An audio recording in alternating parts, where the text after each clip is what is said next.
କ'ଣ ଆପଣ ଏହିପରି ଭିଡ଼ିଓ ଏଡ଼ିଟିଂ କରିବାକୁ ଚାହୁଁଛନ୍ତି ତ ତେବେ ଆପଣ ଭିଡ଼ିଓର ଡେସ୍କ୍ରିପସନ୍ରେ ଦିଆଯାଇଥିବା ଲିଙ୍କରେ କ୍ଲିକ୍ କରନ୍ତୁ ଏବଂ ତାପରେ ଭିଡ଼ିଓର ଡେସ୍କ୍ରିପସନ୍ରେ ଦିଆଯାଇଥିବା ଲିଙ୍କରେ ଏଲାଇଟ୍ ମୋସନ୍ର ତାକୁ ଡାଉନଲୋଡ଼୍ କରି ନିଜ ଫୋନ୍ରେ ଏଡ଼ିଟ୍ କରିପାରିବେ ଏବଂ ସେଥିରେ ଦିଆଯାଇଥିବା ଭିଡ଼ିଓର ଡେସ୍କ୍ରିପସନ୍ରେ ପ୍ରିସେଟ୍ ଲିଙ୍କ ତାକୁ ଇମ୍ପୋର୍ଟ କରିନିଅନ୍ତୁ।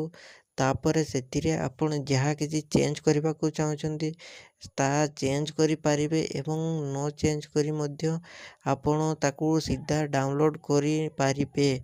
ଯଦି ଭିଡ଼ିଓଟି ଭଲ ଲାଗିଥାଏ ଚ୍ୟାନେଲଟିକୁ ସବସ୍କ୍ରାଇବ୍ ଆଣ୍ଡ ଭିଡ଼ିଓଟିକୁ ଲାଇକ୍ କରିନିଅନ୍ତୁ।